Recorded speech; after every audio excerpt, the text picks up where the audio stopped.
وہ ہر ہونے والے واقعوں کو، دینی ہو، مذہبی ہو، روحانی ہو، سیاسی ہو، سماجی ہو، کسی کے ظلم کا ہو، کچھ ہو، الٹیمیٹلی اس کا کچھ بھی نتیجہ نہ نکلے مگر انہوں نے اس کو کیش کرانا ہوتا ہے۔ یاد رکھ لیں، یہ بدقسمتی ہے سوسائٹی کی، کیش کرانا ہوتا ہے۔ انہوں نے اپنا وجود دکھانا ہوتا ہے کہ ہم نے بھی کچھ کیا، اور اس ساری کاوشوں کا نتیجہ اللہ کی رضا اور اخلاص اور للہیت نہیں ہوتی، مصطفی انقلاب نہیں ہوتا، کوئی منزل نہیں ہوتی۔ مقصود ان تمام کاوشوں کا ان کے اپنے ویسٹڈ انٹرسٹ ہوتے ہیں۔ تو آپ نے کیا کرنا ہے، کیا نہیں کرنا، کس حد تک کس کام میں شریک ہونا ہے، کس حد تک نہیں ہونا، اس کا امپیکٹ کیا ہوگا تحریک اور ملک و قوم پر، کیا نہیں ہوگا، اس پوری کاوش کا انجام کیا نکلے گا۔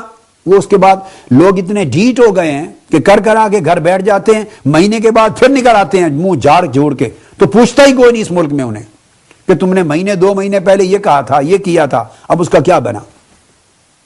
سارا ایک چنگل ہے، دجل کا، فریب کا، دھوکہ بازی کا، ماری کا، عیاری کا، ایک فریب ہے۔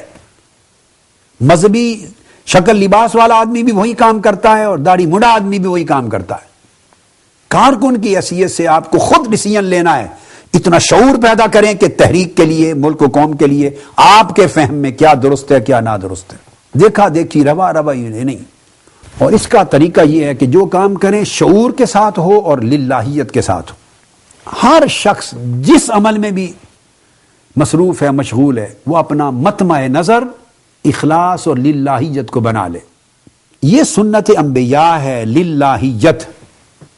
اللہ تعالیٰ آپ کو نتائج بھی دے گا انشاءاللہ، مگر سٹرگل اس نیت کے ساتھ ہونی چاہیے۔ آگے نگاہ نہ رکھیں کہ کب ہو جائے گا سویرا طلوع، وہ اللہ کا امر ہے۔ بعض اوقات آپ سوئے ہوئے ہوں گے، صبح اٹھیں گے یک حالات بدل چکے ہوں گے۔ بعض اوقات چشمے کی طرح جیسے پانی زیر زمین چلتا رہتا ہے اور کسی کو پتہ نہیں چلتا کہ یہاں پانی چل رہا ہے۔ کچی اور پکی زمین ہوتی ہے، جہاں زمین ہموار اور کچی نظر آتی ہے یکرخت پانی وہاں زور مارتا اور چشمہ بن کے پھوٹ پڑتا ہے۔ کسی بھی وقت انقلاب کا چشمہ پھوٹ سکتا ہے، مگر آپ اپنا تسلسل کے ساتھ عمل حوصلہ ہارے بغیر جاری رکھیں، نگاہ اللہ کے فضل پہ کریں۔ یہ طریقہ ہے، سب انبیاء کا طریقہ تھا۔ تو آقا علیہ السلام نے بھی یہی بات فرمائی، قل لا اسألکم علیہ اجرا، کوئی اجر نہیں مانگتا، ان اجری الا علی اللہ، میرا اجر اللہ کے پاس۔ 2 مقامات پر آقا علیہ السلام نے یہ بات الگ الگ میں نے کوٹ کی۔ یہ سنت انبیاء ہے، اجر صرف اللہ سے لینا، اس کو اخلاص اور للہیت کہتے ہیں۔ لہذا کارکنان آج سے یہ سبق لے کے جائیں کہ یہ خدمت دین ہے جو آپ کر رہے ہیں، کسی شخص کی نوکری نہیں کر رہے، جاب نہیں کر رہے، کسی کے لیے نہیں کر رہے، یہ اللہ کے اس کے رسول کے دین کی خدمت کر رہے ہیں۔ That's it.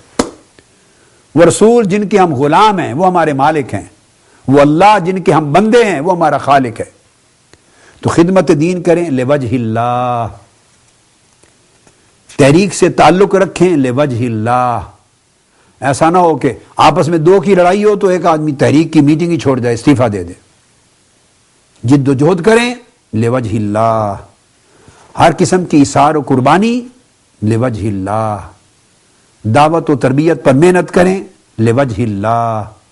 اگر آپ آج سے نیت یہ کر لیں گے کہ ہر کچھ سب کام لوجہ اللہ کرنا ہے اور اجر اللہ سے لینا ہے، تو ایک تو پہلی بات کہ مایوسی کبھی آپ کی زندگی میں نہیں آئے گی، مایوسی ختم ہو جائے گی۔ مایوسی سے نکالنے کے لیے کارکنان کے لیے لازم ہے کہ اس فکر اور سوچ کو پختہ کر لیں اور یہ عامت الناس تک لے کر جائیں۔ اسی طرح آقا علیہ السلام سے جو تعلق ہے نسبت غلامی کا، اس کو وفا تک پہنچائیں، اور یہ وفا صحابہ کرام کے طرز عمل سے سیکھیں۔ یعنی آپ سمجھیں، آقا علیہ السلام نے ایک وقت تھا مکہ معظمہ میں تھے، آپ کی دعوت پر لوگ قربان ہوتے، کوڑے کھاتے، آگ کے ساتھ جلتے ہوئے پتھروں کے نیچے ان کو زد و کوب ہوتا، ان کو مشقتیں ہوتی، اذیتیں دی جاتی، مگر آقا علیہ السلام کے ساتھ وفا نبھاتے۔ تکلیفیں ہوتی، وفا نبھاتے۔ وقت آیا آقا علیہ السلام نے فرمایا کچھ لوگوں کو حبشہ ہجرت کر جاؤ، وطن چھوڑ کے چلے گئے۔ کسی نے مڑ کے پوچھا نہیں یا رسول اللہ، آپ خود ادھر ہی بیٹھے ہیں، ہمیں فرما رہے ہیں نکل جاؤ۔ حبشہ چلے جاؤ، اور حبشہ جیسے ملک، یہ وفا ہے، حبشہ چلے گئے، حکم ہوا واپس آ جاؤ، واپس آ جائیں۔ یہ بات سمجھیں، غلامی سے وفا کا سفر کس طرح ہے، غلامی وفا تک کیسے پہنچے، تعلق وفا تک کیسے پہنچے، نسبت وفا تک کیسے پہنچے۔ کارکنوں استقامت اسوہ صحابہ سے سیکھو۔ کسی نے یہ نہیں کہا کہ یا رسول اللہ یہ کیا، کبھی ہم ملک سے ہمیں نکال دیتے ہیں، کبھی واپس بلا لیتے ہیں، آپ کی پالیسیاں تبدیل ہوتی رہتی ہیں، استغفر اللہ العظیم۔ پھر وہاں زد و کوب بھی ہوئے، کسی نے نہیں کہا یا رسول اللہ آپ کی دعوت کی خاطر ہم مارے جا رہے ہیں، ذبح ہو رہے ہیں، قتل ہو رہے ہیں، تباہ ہو رہے ہیں، عجیب کام میں ڈال دیا۔ نہیں، وفا ہے۔ پھر ایک وقت آیا کہ امر آ گیا کہ مدینہ ہجرت کر جائیں، آقا علیہ السلام نے کسی کو نہیں بتایا، یہ بات بڑی ضروری ہے۔ 400 کے قریب اس وقت تک مسلمان کارکن ہو چکے تھے، تحریک اسلام کے کارکن۔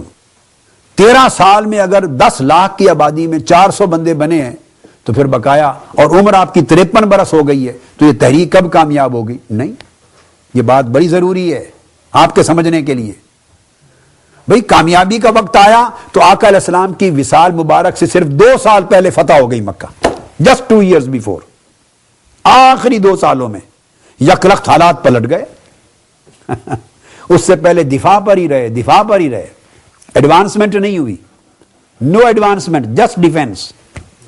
اب آپ اندازہ کر لیں، اور یہ جد و جہد مصطفیٰ صلی اللہ علیہ وسلم کی مصطفی جد و جہد ہے، جو سورج بھی ڈوبا پلٹا رہے ہیں، چاند کے بھی ٹکڑے ہو رہے ہیں، انگلیوں سے پانی کے چشمے بھی رواں ہو رہے ہیں، اور تھوڑے سے پیالے کے دودھ سے 80 لوگوں کو پلا رہے ہیں دودھ، کبھی 400 لوگوں کو پلا رہے ہیں، کبھی ایک لوٹے میں ہاتھ ڈال کے 1500 لوگوں کو غسل اور وضو کروا رہے ہیں، مردے زندہ کروا رہے ہیں، بکریاں ذبح ہوئی زندہ ہو رہی ہیں، بھیڑیے بول رہے ہیں، پرندے بول رہے ہیں، جانور بول رہے ہیں، ستارے گواہی دے رہے ہیں، چاند ٹکڑے ہو رہا ہے، ڈوب کے سورج پلٹ کے واپس آ رہا ہے، درخت زمین کو چیر کے سلام کرنے آ رہے ہیں۔ آپ دیکھیے یہ سارا کچھ دنیا دیکھ رہی ہے، کنکریاں مارتے ہیں دنیا اندھی ہو جاتی ہے، صبح و شام جبرائیل کا نزول ہو رہا ہے، ملائکہ آ رہے ہیں، معجزات ہو رہے ہیں، وحی آ رہی ہے۔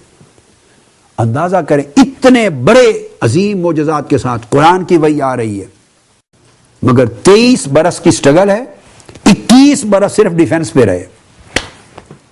یہ میں آپ کو بتا رہا ہوں کہ اسوہ مصطفیٰ سے اور اسوہ صحابہ سے سبق سیکھیں استقامت کا، اور پھر صحابہ سے سیکھیں کارکن بننے کا۔